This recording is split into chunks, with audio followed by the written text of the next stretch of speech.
Jésus-Christ est merveilleux. Il nous a gardés depuis la levée du jour, depuis le matin. Et il a fait qu'en ce moment, nous puissions encore nous rapprocher de son trône et que nous puissions passer ces moments merveilleux dans le cadre de notre programme, tel que nous l'avons toujours dit, les jours impairs. Nous sommes là dans le cadre de Seigneur, secours-moi. Et dans les jours impairs, jours pairs plutôt, c'est l'Osako, qui veut dire le Sambo Pona Congo.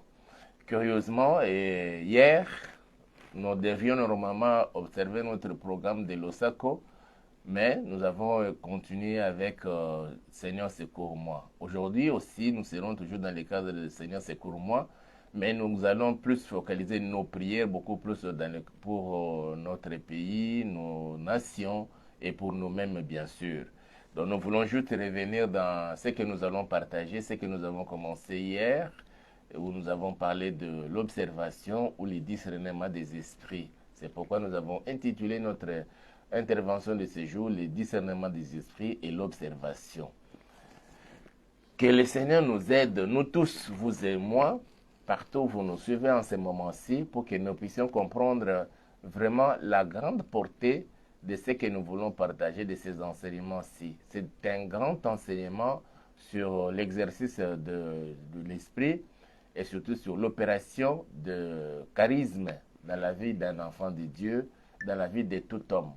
Mais pour ce qui est de l'observation, ça c'est vraiment demander à tout homme sensé, à toute personne vraiment de pouvoir avoir cette, je peux dire, cette habilité-là d'observer les faits et gestes, même dans sa propre vie, dans son entourage, pour chercher à comprendre ou à discerner quel est l'esprit qui anime ou qui m'anime en ce moment-ci pour que je puisse poser un tel geste, pour que je puisse tenir un tel langage devant telle ou telle autre personne. Et c'est là que c'est vraiment très important. C'est pourquoi le Seigneur a voulu qu'aujourd'hui encore, nous puissions aborder ce que nous avons commencé hier. Et nous allons voir dans quelle mesure, au fur et à mesure que nous allons avancer, peut-être aussi la semaine prochaine, nous allons encore continuer, à moins que le Seigneur puisse nous donner d'autres orientations. Donc pour aujourd'hui, nous sommes là. Nous allons parler de la manifestation de l'esprit dans le fonctionnement ou bien des dons spirituels, mais beaucoup plus dans le cadre de notre programme de jour. Nous allons encore revenir sur l'observation telle que nous l'avons commencé depuis hier. Comme d'habitude, nous allons commencer par la prière. C'est pourquoi je vous invite tous, partout où vous nous suivez, de recommander ces instants entre les mains du Seigneur. Demandez au Seigneur de nous parler, demandez au Saint-Esprit de nous guider et que nous puissions passer des moments merveilleux dans la présence du Seigneur. Et je voudrais aussi vous demander de vous manifester, que je sache que certainement vous êtes en direct, que vous êtes avec nous, vous êtes connectés dans ces programmes et que vous nous suivez. Et aussi vous trouvez de l'intérêt dans tout ce que nous sommes en train de partager, dans ce que nous sommes en train de faire avec vous. Que là où vous êtes, que la main du Seigneur soit sur chacun de nous, que la main du Seigneur soit sur nos maisons, que la main du Seigneur soit sur nos familles et que nous puissions bénéficier de la part de notre Seigneur toutes ces merveilles des eaux faits. Nous prions, nous bénissons ton Saint-Nom, Père Tout-Puissant, pour ce moment où tu as permis que nous puissions encore nous tourner vers toi. Il est vrai, Seigneur, depuis la levée du jour, nous sommes, Seigneur, au Père, chacun pour sa part, vaquer à ses activités. Mais nous voulons, Seigneur, te consacrer ces instants afin que tu puisses, Papa, manifester ta présence au milieu de nous et nous faire du bien la nuit d'aujourd'hui et pendant ce week-end, Papa. Voilà pourquoi, Papa, toi qui as permis que nous soyons là, en contact avec toi, moi et mes bien-aimés, nous voulons nous recommander entre tes saintes mains et recommander ces instants toujours entre tes saintes mains. Daigne, ô Dieu, nous exaucer et que tu puisses encore opérer de grandes choses dans la vie de chacun de nous. Mais à ces instants, Papa, nous voulons partager ta parole, que tu accordes à chacun de nous l'entendement des disciples, nous rendant à même de chercher à comprendre quelle est ta parfaite volonté pour nous au travers des saintes écritures que nous voulons lire et expliquer pour la bonne compréhension, pour la meilleure compréhension de ton peuple et surtout pour sa bénédiction, son édification. Qu'il en soit ainsi, Père, au nom puissant de notre Seigneur Jésus-Christ, nous t'avons ainsi prié et nous disons Amen. Que le Seigneur soit loué, comme nous l'avons dit déjà. Donc, nous allons encore revenir sur ce que nous avons déjà commencé à parler depuis hier. Nous sommes en train de parler sur l'observation. C'est parmi les dons spirituels, les dons de l'esprit dans la vie d'un enfant de Dieu, dans la vie du chrétien. Même certaines personnes aussi, ils ont aussi cette habilité-là, ils ont aussi cette capacité-là d'observer et de tirer même des conclusions à partir de leur observation. Mais en tant qu'enfant de Dieu, ce que nous voyons dans la Bible, on nous parle plus de discernement des esprits. Et nous voulons continuer dans ce que nous avons commencé depuis hier. Hier, nous avons lu un texte dans l'évangile selon Marc. Et dans cet évangile-là, on nous parle de ce papa-là qui était venu auprès de Jésus-Christ. Il a amené son enfant qui était malade, son enfant qui souffrait, pour que l'on puisse prier pour lui et le guérir, le délivrer même. Quand il est arrivé, il n'a pas trouvé Jésus, mais du moins il a trouvé, dans la foule, il y avait des disciples de Jésus. Il s'est adressé aux disciples de Jésus et il leur a demandé de prier pour son enfant. C'est comme cela que nous avons dit, nous avons tâtonné longtemps dans nos vies, cherchant la solution de tel ou tel autre problème qui se pose dans nos vies. Nous avons cherché les solutions, peut-être les uns chez les marabouts, d'autres chez les féticheurs, d'autres encore sont allés invoquer les esprits. Et nous avons voulu faire nous voir que la meilleure adresse pour que nous soyons secourus dans nos problèmes, pour que nous ayons plutôt les solutions à nos problèmes, c'est auprès de Jésus-Christ. Et aujourd'hui, Jésus, physiquement n'étant plus sur la terre, il a ses disciples, il a ses enfants, il a beaucoup plus ses serviteurs qui sont là pour nous. C'est pourquoi nous avons dit que si vous ne trouvez pas une bonne adresse et que vous constatez que nous pouvons faire partie de ce genre-là, nous sommes là disposés à vous écouter. Vous pouvez, si vous n'êtes pas ici à Kinshasa, nous appeler en dehors bien sûr, au travers du téléphone. Et nous allons parler et nous allons voir dans quelle mesure nous allons vous apporter notre contribution. Et si vous êtes à Kinshasa, appelez-nous aussi ou vous pouvez nous envoyer votre adresse et nous viendrons, nous allons parler et nous allons, dans la mesure du possible, selon que le Saint-Esprit va nous conduire, vous apporter la solution à tous les problèmes. Ce papa est venu avec son enfant auprès de Jésus, ne l'ayant pas trouvé, mais du moins il a trouvé ses disciples. Il a demandé aux disciples de Jésus de pouvoir prier pour l'enfant. Les disciples ont prié, mais ils n'ont pas pu délivrer cet enfant-là. Alors, quand Jésus est descendu de la montagne de la transfiguration, et ce papa est allé auprès de Jésus. Il s'est jeté au pied de Jésus et lui a montré le cas de son fils. Il dit, j'ai amené mon fils auprès de toi. J'ai demandé à tes disciples de prier pour lui, mais ils n'ont pas pu le délivrer. C'est alors que Jésus, avant que Jésus rappelle qu'on l'amène cet enfant-là, ce papa-là, il a commencé à expliquer ou à détailler, à décrire la situation de l'enfant. C'est là où nous avons constaté, dans ce papa-là, il y avait ce sens-là d'observer.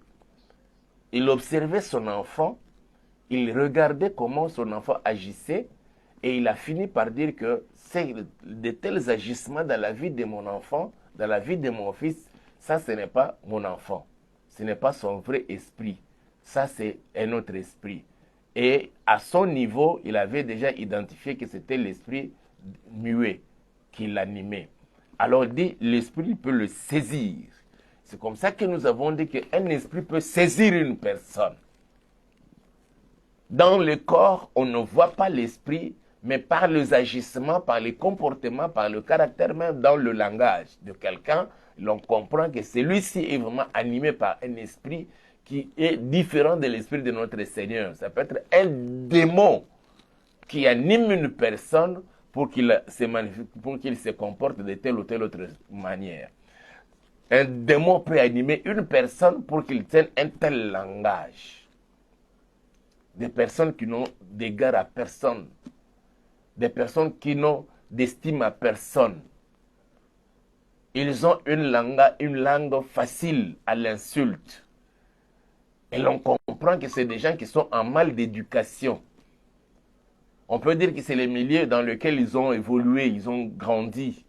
Mais c'est un démon. C'est comme cela que nous avons dit hier, À chaque situation, nous devons coller à ça un démon.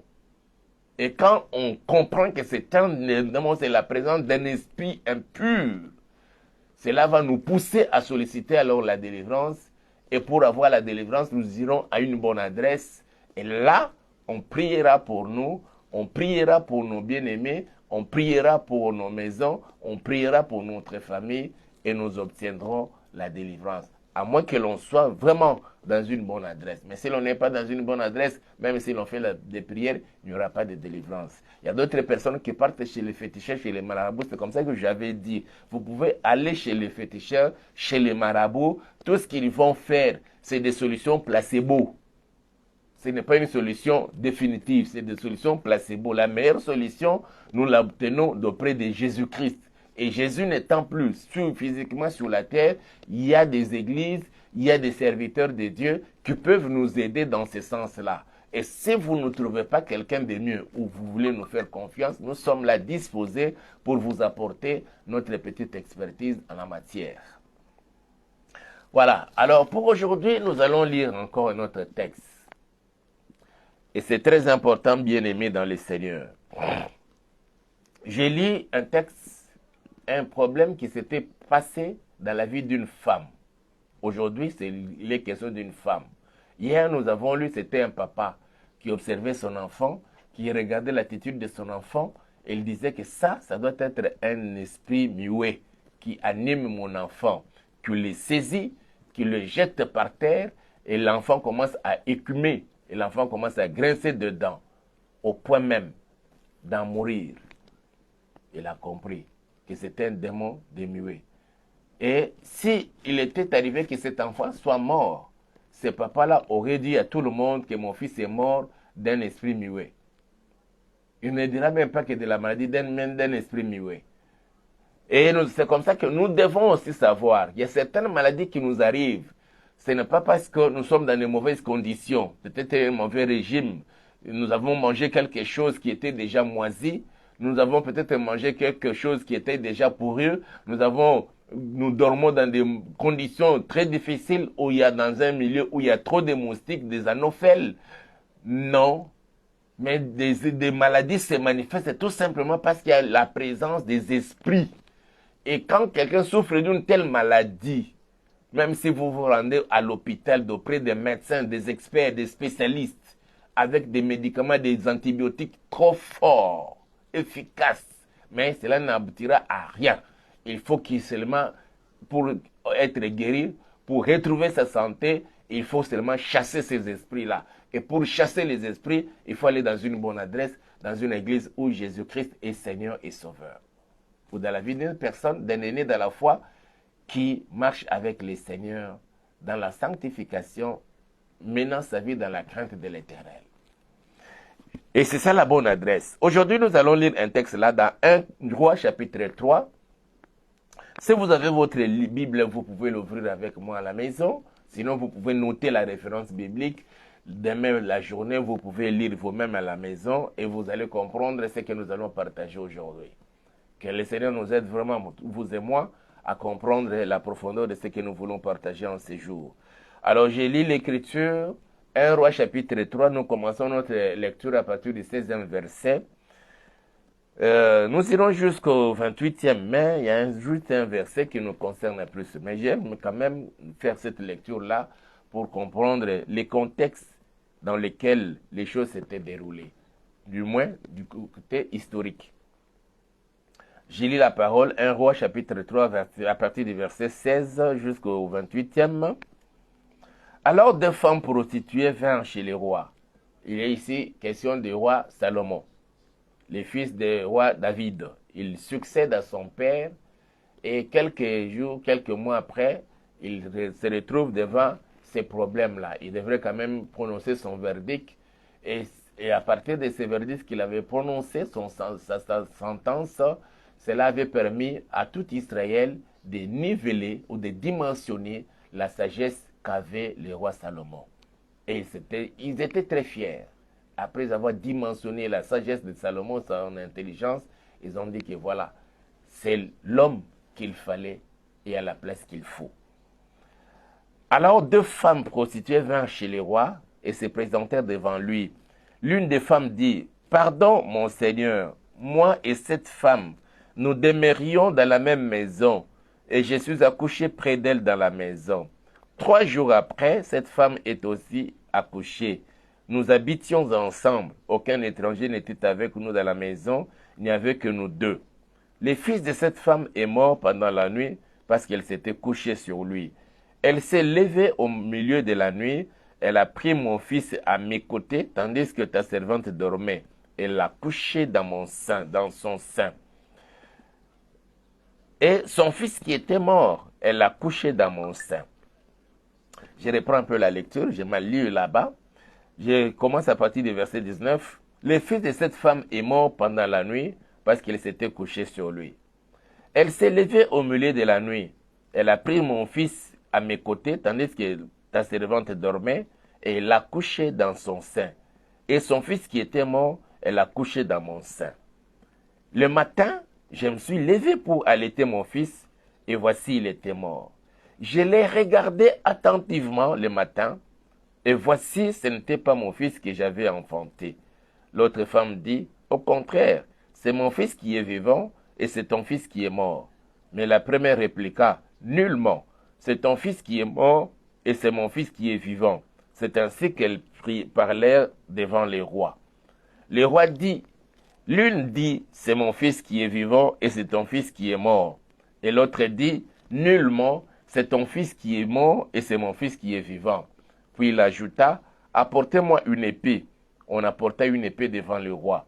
Et le roi dit, « Coupez en deux l'enfant qui vit et donnez-en la moitié à l'une et la moitié à l'autre. » Alors la femme dont le fils était vivant sentit ses entrailles s'émouvoir pour son fils et elle dit au roi, « Ah, mon Seigneur, donnez-lui l'enfant qui vit et ne le faites point mourir. » Mais l'autre dit, « Il ne sera ni à moi ni à toi, coupez-le. » Et le roi, prenant la parole, dit, « Donnez à la première l'enfant qui vit et ne le faites point mourir. C'est elle qui est sa mère. » Tout Israël a pris les jugements que le roi avait prononcés et l'on craignit le roi, car on vit que la sagesse de Dieu était en lui pour les diriger dans ses jugements.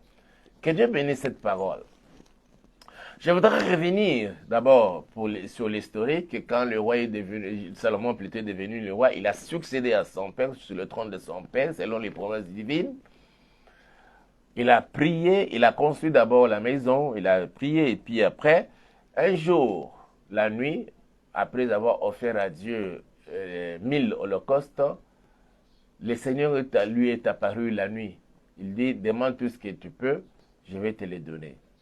Et il dit au Seigneur, je vois que ce peuple est vraiment très considérable, et puis moi, dans mon jeune âge, je ne saurais pas les conduire, je ne saurais pas les diriger jusqu'à bon port. Alors je t'ai pris de m'accorder l'intelligence et la sagesse. Ces 2 éléments, ces 2 grandes valeurs me permettront de bien diriger ce peuple. Et Dieu, cela a plu à Dieu. Et l'Éternel dit, puisque tu n'as demandé ni la mort de tes ennemis, ni richesse et gloire, alors je t'accorde et l'intelligence et la sagesse. En plus, je t'ajoute la gloire et les richesses. C'est-à-dire qu'il a obtenu de Dieu l'intelligence et la sagesse. Ça, c'est Salomon. Quelque chose qu'il n'a pas acquis sur le banc de l'école. Non. La sagesse de Salomon et son intelligence, ce n'est pas parce qu'il est né dans une bonne famille, une famille bien éduquée. Non. La sagesse et l'intelligence de Salomon, ce n'est pas parce qu'il était dans un environnement meilleur, dans une bonne société. Non. Mais c'est quelque chose qu'il a obtenu de la part de Dieu. Dieu peut te donner de très bonnes choses qui feront que tu puisses te démarquer de ta génération, que tu puisses te distinguer de ta famille, de tous ceux de ta famille, que tu puisses te distinguer de ceux de ta promotion. Dieu peut te donner quelque chose qui fera que tu ne sois différent de tous les autres, de toutes les autres femmes, que tu sois différente de ces femmes-là, de ces jeunes filles. Dieu peut te donner quelque chose qui fera que quand on te compare à quelqu'un d'autre, On essaie un peu de vous mettre dans une balance. L'on sent que toi, tu pèses plus lourd que l'autre. Dieu, il y a toujours quelque chose que nous obtenons de la part du Seigneur. Pendant que je parle là, ma soeur, il y a quelque chose que Dieu te donne. Pendant que je parle là, mon frère, il y a quelque chose que Dieu te communique. Et cela fera que dans les jours à venir, quand l'on va t'approcher, quand quelqu'un va te côtoyer, on va commencer à te hanter, on comprendra que non, tu as quelque chose de très différent que les autres n'ont pas. Et c'est cela qui va t'attirer d'un côté des meilleures choses, des bonnes choses, peut-être aussi de l'argent, mais de l'autre côté, ça peut aussi t'attirer des coups de foudre. C'est pas tout le monde qui sera d'accord avec toi. Que tu sois le plus intelligent ou la plus intelligente de ta classe. Que tu sois parmi ceux de ta famille. Que c'est seulement toi qui te démarques des autres. C'est seulement toi qui as un bon travail, tu gagnes un bon salaire et qui te permet de nouer les deux bouts de mois. Et chaque fois qu'il y a un problème qui se pose dans la famille, tu es facile à sortir de bonnes sommes pour secourir ceux qui se retrouvent dans le besoin. Et tout le monde ne sera jamais d'accord avec toi. Pour dire que ce que nous obtenons de la part du Seigneur nous apporte ces deux choses-là. D'un côté, il y a une certaine appréciation, il y a de l'estime. De l'autre côté, il y a le combat, il y a la jalousie, il y a la haine même. Et d'autres voudront même t'éliminer physiquement, te liquider physiquement, qu'ils ne veulent même pas te voir sur la terre. Écoutez, bien-aimés dans le Seigneur, un garçon comme Joseph, qui était dans la maison de son père, les plus jeunes, il est vrai que c'est après lui, il y a son jeune cadet qui était Benjamin. Mais à son jeune âge là, déjà dans l'âge de 8, 9, 10 ans, quand il dormait, il peut même rêver. Et à son réveil, il rassemble son père et ses autres frères. Et il leur dit, voilà ce que j'ai rêvé aujourd'hui, ce que j'ai vu dans mon rêve. Il leur a parlé de 2 rêves. Mes frères et sœurs, juste à cause des rêves, c'est vrai que ces rêves-là annonçaient ce que serait Joseph dans le futur. Mais présentement là, il n'était qu'un gamin. Il n'était que le petit frère. Il n'était qu'un enfant, sans défense, sans rien. Il n'avait même pas de l'argent. Mais juste à cause de rêves, cela a suscité la haine de ses frères. Bien que son papa s'était fâché, mais il y a un moment donné, il s'est réservé. Il a eu un peu de retenue vis-à-vis de son fils Joseph, parce que le père connaissait le Seigneur. Il avait un peu de l'expérience dans la façon de parler du Seigneur. Il a compris que ce que l'enfant est en train de dire là, ça préfigure qu'il aura un grand avenir. Il a une grande destinée. Mes frères et sœurs, ses frères propres, des mêmes pères, l'ont haï à cause juste des 2 songes, de 2 rêves. Il n'a pas pris leur argent, il n'a pas porté leurs habits à leur insu, non. Juste le rêve, cela lui a coûté de grands problèmes, au point qu'ils ont cherché même à les tuer, ne pouvant plus les tuer à cause, bien sûr, de certain amour dans le cœur de Ruben, dit non, c'est notre frère, ne les tuons pas. Alors, Judas a proposé qu'on puisse les vendre. On l'a vendu. Il est devenu esclave. D'abord, auprès de ses frères, Joseph est devenu matière à vendre. On l'a vendu. On l'a vendu pourquoi? Juste à cause des deux songes. Tu peux obtenir de la part de quelque chose qui va susciter la haine. Vous vous posez même des questions, mais on m'est pourquoi? On t'est tout simplement parce que tu as quelque chose de la part de Dieu. Tout ce que nous obtenons du Seigneur, ce n'est pas tout le monde qui va apprécier, ce n'est pas tout le monde qui va l'accepter, ce n'est pas tout le monde qui va nous acclamer, ce n'est pas tout le monde qui va nous ovationner. Non, ce n'est pas tout le monde qui va nous ovationner. Il y a de ceux-là, ça va susciter en eux la colère, la haine, au point que s'il était possible, il peut même se jeter sur... Et prenez l'exemple, tout simple, un exemple concret dans la Bible toujours. 2 personnes qui partent prier le Seigneur. Ils étaient des frères, des pères et de mères. L'un grand frère, l'autre petit frère. Je parle ici de Caïn et d'Abel. Ces 2 jeunes garçons d'une même famille, la première famille sur la terre. Et il savait que, tel que nous sommes là, il n'y a que nous, en dehors de notre papa et de notre maman, il n'y a que nous deux, il n'y a pas d'autres personnes. C'est vrai qu'il y avait peut-être Adam et Ève avaient déjà deux filles. Mais du moins, selon l'histoire, il n'y avait que les deux enfants. Caïn qui devrait avoir l'amour pour son frère, mais il se retrouve dans la prière pendant qu'ils offraient à Dieu, chacun portait son offrande, ils ont constaté que Dieu était du côté d'Abel. Il a jeté un regard favorable sur Abel et sur son offrande. Et cela a suscité la jalousie, la colère et la haine de Caïn.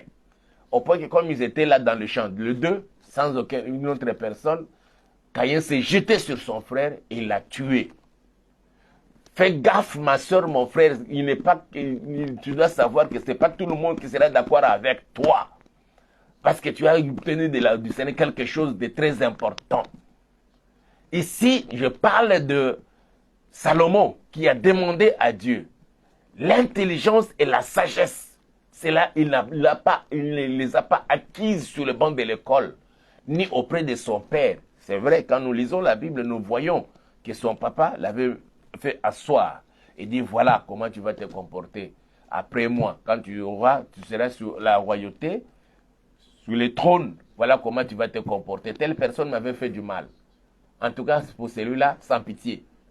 Mais pour tel autre, voilà comment tu vas te comporter. Il lui a prodigué des conseils et des sages conseils pour savoir comment diriger le pays. Mais cela n'était pas suffisant. Il est allé demander à Dieu maintenant, quand l'occasion lui était permise, lui était accordée, Dieu est venu, il lui a dit, demande tout ce que tu veux, je t'accorde. Il dit, donne-moi l'intelligence et la sagesse. C'est comme cela que je dis, c'est que le Seigneur te donne là. Il peut te donner juste la beauté physique. Et à cause de ta beauté, d'autres filles, d'autres femmes, d'autres garçons, n'ayant pas la même beauté que toi. Et surtout quand les filles commencent à t'aimer, toi. Parce qu'à cause de ta beauté, à cause de ta corpulence, ça va susciter la haine et la colère dans le chef des autres garçons de ta génération peut-être. Même de tes propres frères avec qui tu es né dans la famille. Ça peut susciter la colère dans la génération parmi tes amis de l'école, des filles comme toi. Comment seulement toi qui es intelligente, comment seulement toi qui es belle, et tout le monde s'agenouille devant toi pour demander ta main. Voilà ce que tu as obtenu de la part du Seigneur. Cela ne fera pas que tout le monde t'apprécie. Non, il y en a d'autres qui vont te haïr à cause de cela. Si Caïn, il a haï son propre frère jusqu'à le tuer même, à le liquider physiquement, à combien peu forte raison tous ceux-là, de nos amis, au niveau de l'école, dans le quartier, dans le lieu de service, et partout nous pouvons nous retrouver. Ce n'est pas tout le monde qui sera d'accord avec toi, tout simplement parce que tu as obtenu quelque chose de la part du Seigneur. Alors, Salomon a acquis l'intelligence et la sagesse. Mais c'était alors l'épreuve, si je peux me permettre comme cela, une opportunité qui s'était présentée pour que Salomon puisse trancher, prononcer son verdict ou sa sentence. Deux femmes sont venues le voir. Ils ont posé leurs problèmes à Salomon. Ce qui était aussi bien, Salomon était accessible. Ou bien ces femmes-là peut-être avaient de l'influence. Et ils ont facilement eu la possibilité de se retrouver face au roi Salomon. Et ils ont posé leurs problèmes. La première femme dit à Salomon ceci. Au verset 17. L'une des femmes dit, pardon, mon Seigneur, moi et cette femme, nous demeurions dans la même maison. À cause de ce qui s'était arrivé là, ils s'étaient séparés. Quand il parle de nous demeurions, c'est-à-dire qu'ils ne sont plus ensemble.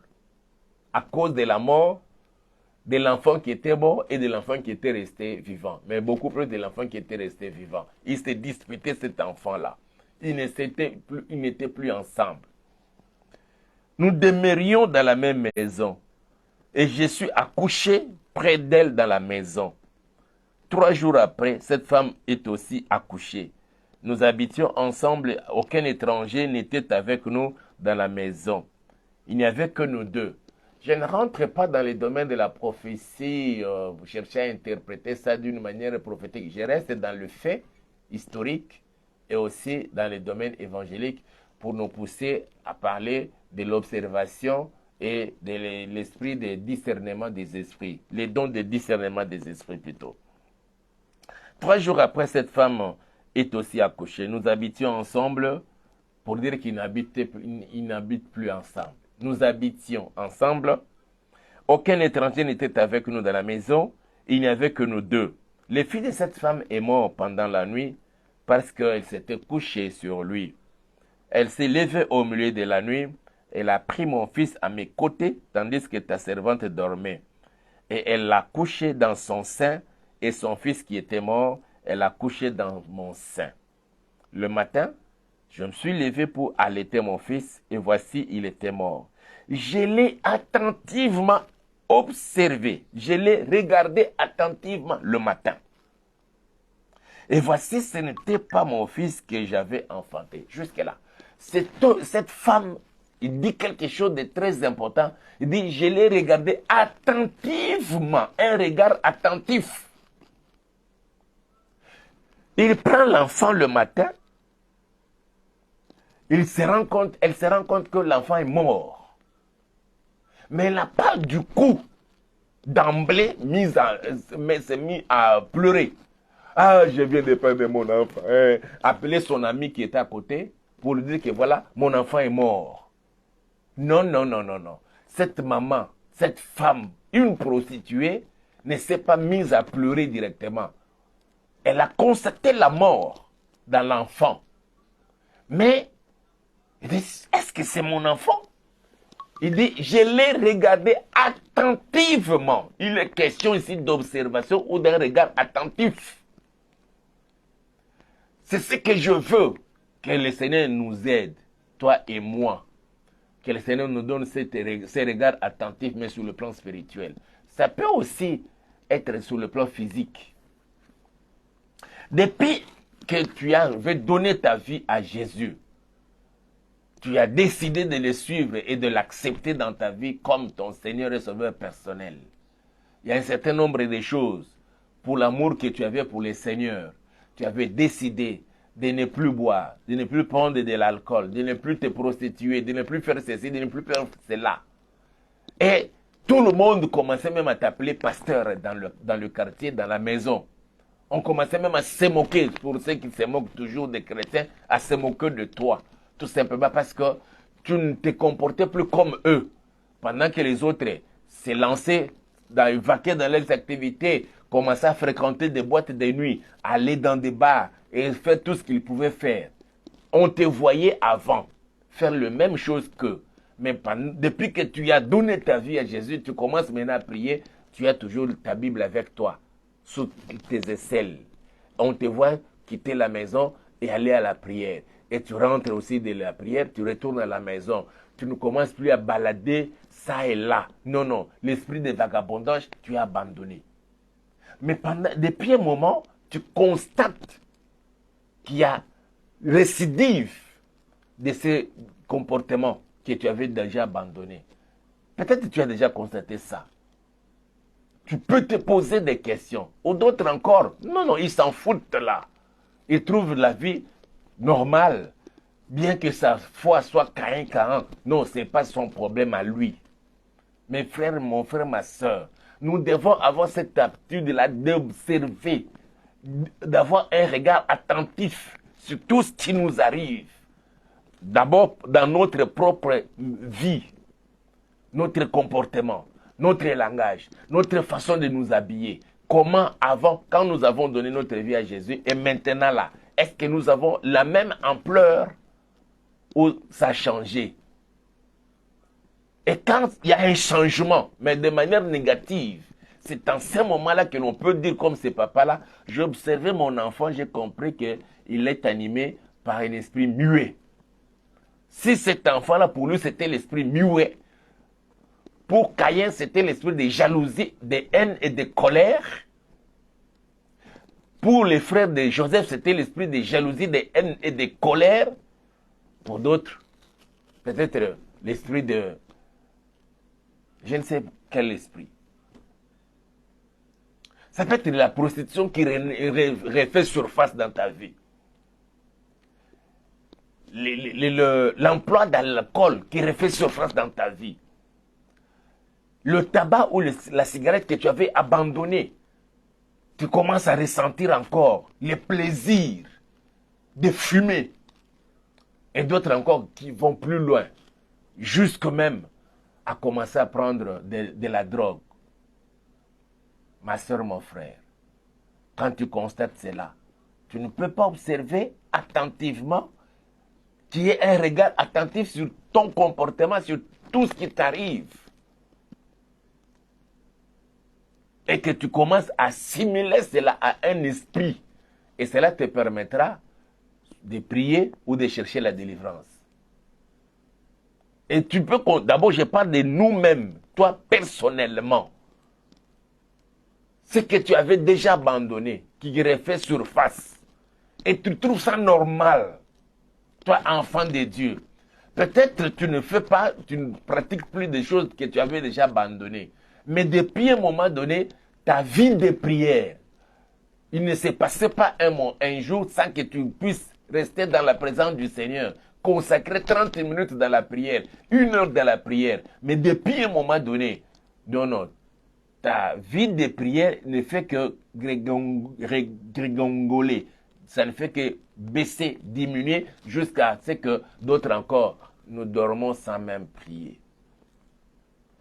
Heureusement que le Seigneur a initié ce programme pour que nous puissions revivre encore ces moments-là, reprendre encore avec la vie de prière, reprendre encore à écouter la parole du Seigneur. Peut-être que d'autres ne partent même pas à l'église pour aller écouter la parole du Seigneur.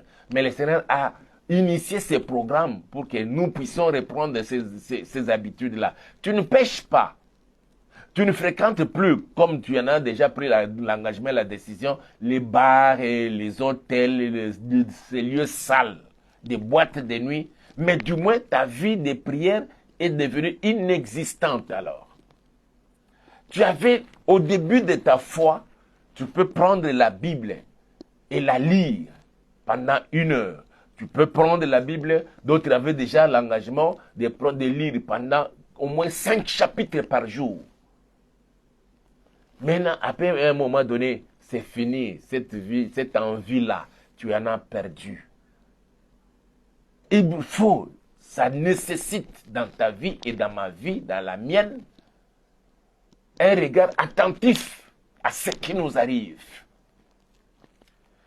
Qu'est-ce qui t'arrive qui n'est pas bien, qui ne plaît pas au Seigneur, que des fois, tu ne poses pas un mauvais acte, mais du moins, toi-même, tu sais que j'ai perdu quelque chose de spécial dans ma vie en tant qu'enfant de Dieu. Et qui nécessite que nous puissions reprendre ces habitudes-là. Que Dieu nous aide. Que Dieu t'aide, toi qui me suis, pendant ces moments-ci. Et que tu puisses t'observer, avant que nous puissions parler, d'observer ton environnement, la maison où tu vis, comment tu es, quel caractère tu affiches vis-à-vis des autres qui partagent avec toi la même maison, le même toit.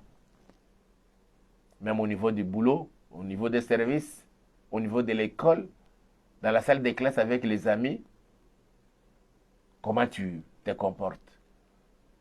Vraiment que le Seigneur te parle, que le Saint-Esprit puisse t'interpeller et que tu fasses un examen, une introspection de ta vie pour chercher à comprendre qu'est-ce qui ne va pas. Au besoin, vous pouvez nous appeler. Il est vrai qu'aujourd'hui, j'ai oublié de mettre le numéro de téléphone. Mais vous avez, j'espère que vous avez nos numéros de téléphone. Appelez-nous au besoin. Nous pouvons nous entraider pour continuer notre bonne marche avec le Seigneur. Nous allons maintenant prier. Nous allons bénir le Seigneur pour cette parole et demander à Dieu vraiment qu'il nous accorde, qu'il t'accorde et qu'il m'accorde, qu'il nous accorde nous tous cet esprit-là d'un regard attentif dans nos vies et dans tout ce qui peut nous arriver. Nous avons les yeux fermés pour prier le Seigneur. Tu vas d'abord dire merci à Dieu pour cette parole de ce jour que nous avons partagée pendant ces moments. Prions au nom de Jésus. Tendre Père, nous bénissons ton Saint-Nom et nous te disons merci pour ta parole, ô Yahweh, où tu as permis que nous puissions le partager avec tes enfants. Et je crois, ô Seigneur, tu t'es saisi, Seigneur, de quelques mots qui sont sortis de notre bouche pour parler à ta fille, pour parler à ton fils, pour parler à cette papa, à cette maman et à ces papas qui me suivent en ce moment-ci, Seigneur. Je sais, cher Saint-Esprit, tu as parlé et nous avons entendu et nous avons écouté. Merci pour ta parole, Papa, de ce jour. Merci pour l'Esprit qui agit maintenant, Yahweh. Et merci, Papa, pour tout ce que tu fais dans la vie de chacun de nous. Au nom puissant de Jésus, nous t'avons ainsi prié. Bien-aimés, nous allons prier le Seigneur. Chacun va demander à Dieu de t'accorder ce sens d'observation comme il en avait fait avec cette femme. Si Salomon a demandé l'intelligence et la sagesse et Dieu lui a accordé, toi et moi aujourd'hui, si nous lui demandons de nous donner le sens d'observation et un regard attentif de tout autour de nos vies, tout autour de nous, le Seigneur aussi va nous donner. Je ne dis pas qu'il peut, mais il va te donner cela. Nous allons lui demander juste cela. Seigneur, donne-moi aussi ce sens-là élevé d'observation, que j'ai un regard attentif de regarder tout autour de moi dans ma vie, tout ce qui se passe dans ma vie, et que je puisse savoir qu'est-ce qui ne va pas et ce qu'il faut améliorer, ce qu'il faut modifier, ce qu'il faut enlever, ce qu'il faut ajouter. Prions au nom de Jésus. Alléluia. Seigneur, je viens auprès de toi. Comme ces jours-là, il est vrai que c'est toi qui avais demandé à Moïse, plutôt à Salomon, de demander ce qu'il peut pour que tu lui donnes. Il a demandé la sagesse et l'intelligence. Tu lui as donné, Papa. Mais moi, aujourd'hui, je viens, Seigneur, selon que l'Esprit m'a parlé, que tu me donnes, Seigneur, ce sens élevé d'observation. Oui, Papa, accorde-moi ce sens élevé d'observation, que je sache, Seigneur, avoir un regard attentif sur ma propre vie, dans mon entourage, dans ma maison, et partout où je vais me retrouver, Yahweh. Oui, Papa, pour me permettre de pouvoir disséquer, comprendre ce qu'il faut améliorer, ce qu'il faut abandonner comme habitude, comme comportement, comme caractère, ce qu'il faut ajouter, Seigneur, pour, Papa, peut-être, pendant que nous sommes encore aussi sur la terre, atteindre la stature parfaite de Christ que tu es. Accorde cela aussi à ma soeur et à mon frère, à toute personne qui me suit en ce moment-ci, Papa. Au nom puissant de notre Seigneur Jésus-Christ de Nazareth. Salomon te l'a demandé, tu l'en as accordé. Moi aussi, je te demande, Papa, accorde-le-moi au Papa. Et cette sœur, ce frère qui te demande, Seigneur, accorde-le-lui, Père éternel. Au nom puissant de Jésus, nous t'avons ici prié.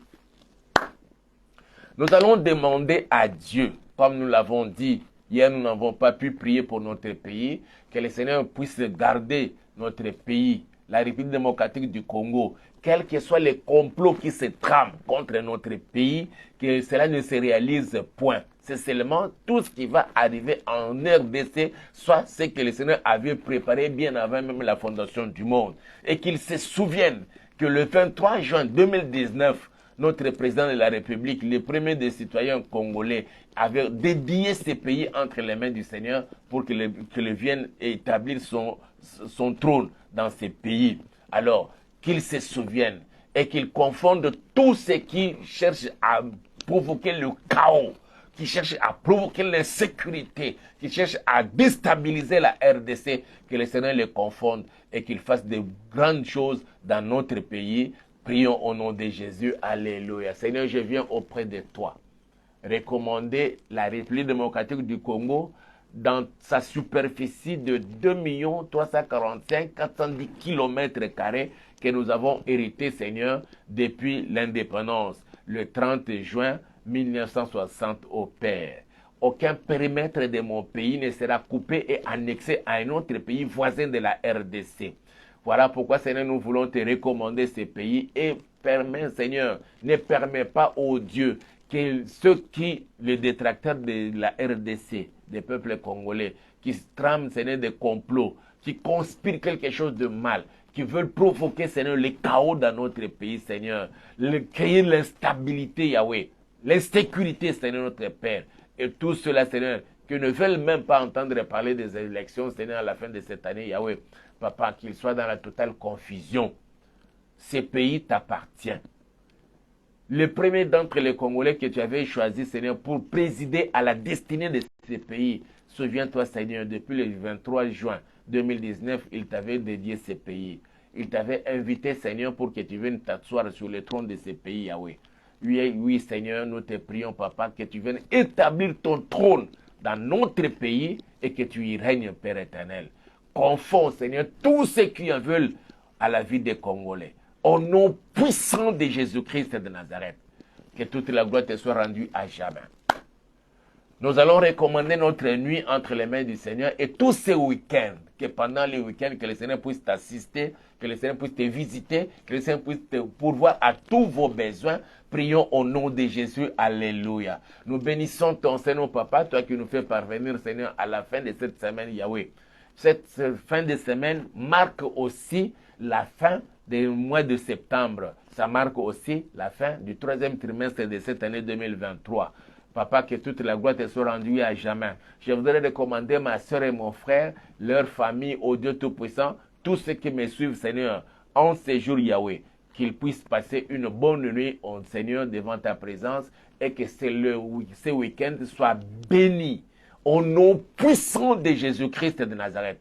Parce que ça marque la fin de l'année, Seigneur, que tu puisses nous visiter, que tu puisses visiter ma soeur, que tu puisses visiter mon frère, que tu puisses visiter cette maman et que visiter ces papas qui me suivent en ce moment-ci et qu'ils passent un bon week-end devant ta présence.